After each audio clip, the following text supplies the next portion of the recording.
গানের সম্রাট আজম খান। একটি নাম, একটি যুগ, একটি বিপ্লব।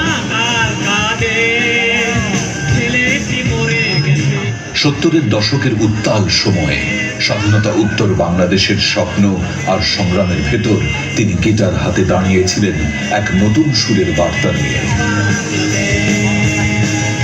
তাঁর কণ্ঠে শহরের অলিগলির গল্প, তরুণদের হৃদয়ের স্পন্দন আর ভালোবাসা বেদনার সহজ অথচ শক্ত ভাষা ধ্বনিত হতো।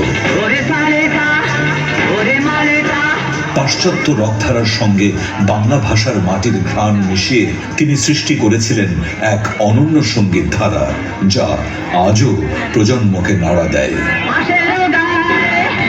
আজম খান ছিলেন মঞ্চের প্রাণ, তরুণদের অনুপ্রেরণা আর স্বাধীন চেতা শিল্পী সত্তার প্রতীক।